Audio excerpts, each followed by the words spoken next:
So today let's talk about air ride. So this bike has an Arnott air ride on it. This right here is known as a distribution block, a manifold. Basically the way it works is when you hit your switch, your compressor feeds air into here. This right here is just a connection that goes up to the switch. It's an aftermarket. I mean, it's Arnott switch, but you have to buy it separately. It's not cheap, but it's amazing.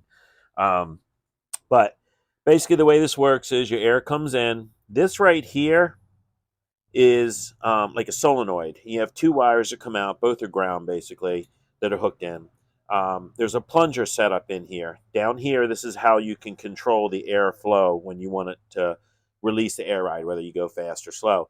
But this has a plunger. This is the number one cause for an air ride leak in this system because, like a regular compressor, because this is a compressor, you get particles that get into the little plunger in here. So this is a maintenance item from Arnott.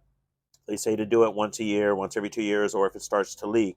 So I'm going to show you how to do that. And the easiest way to do it is you can leave this all on the bike. We just have to get this setup off right here.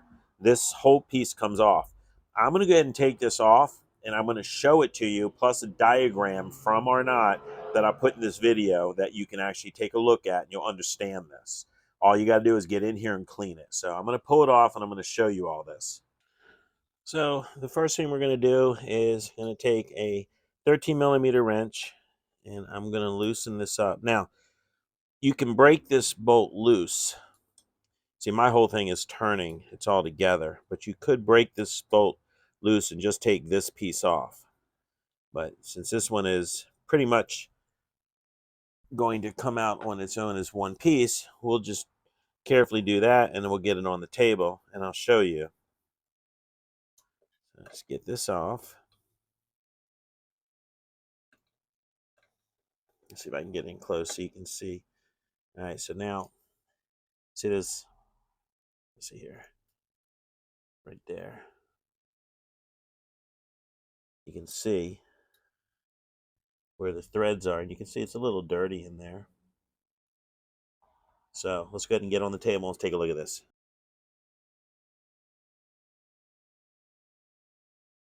Okay, so basically, I've already broke this loose. You can actually put a wrench on here and gently put a pair of pliers on here, and I just did that. I took a turn to it. So now you'll see there's the nut here. Just remove the nut.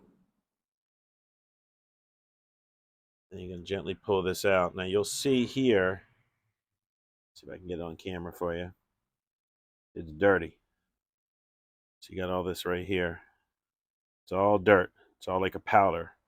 So we're going to go ahead and we still got to open this up.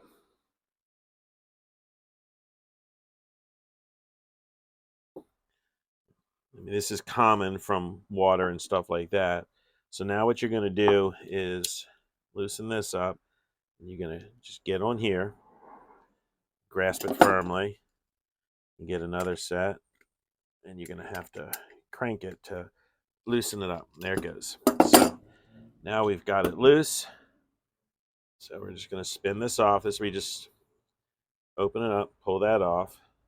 This comes out, okay? There you go. So now you'll see in here, and the way this works is this plunger, there's the plunger there. Let me put it back in for a minute. But that basically sits in here like this. And what happens is when that solenoid triggers, this goes up and down on, and that's what allows your air to release. So what happens is that this plunger here on the bottom, see right here is the spring. See a tiny spring has to go in. I pull that out, set it aside. But you'll see this plunger right here. And you'll see how it gets gunked up. It's just rubber. So what we want to do is just wipe it down. I'll probably use a cleaning solvent, something, not anything crazy, and just clean it. And then I'll blow this out. Just make sure everything's good so when this goes back together, we don't have any air leaks. So I'll take care of that. I'm going to clean it real quick, and when I come back, we'll go ahead and put it back together. So right now I've cleaned everything, and it's all sitting here on the table. I just used some simple green on it just to clean up everything. You can see here now this is much cleaner. The same way that I pulled it off. I just get on there with some pliers. I don't go crazy with it. I just get just a nice cinch to it. Fine. But it'll be easier for me to set this on the bike, screw it down and take my pliers and just tighten it down like this. And then I'll put that solenoid on there and just tighten the nut down. So let me go ahead and do that and I'll be right back. Okay, so at this point, you can see I've got this on. So I'm going to go ahead and get my solenoid on. And it's just the same way you took it off. You set it right on there. And then you've got your nut. And on the nut, it's got like a recess part of it. Let's see. Right there, that goes in because it needs to recess in. And you just bring that in, tighten her down. You can put this any way you want. I have it down like this. And you just get your wrench on there. And now if you need to, you can put a wrench on here to hold this from turning as well. But you really shouldn't need to because you don't have to crank the crap out of this thing. It's just nice and snug. And now you're done.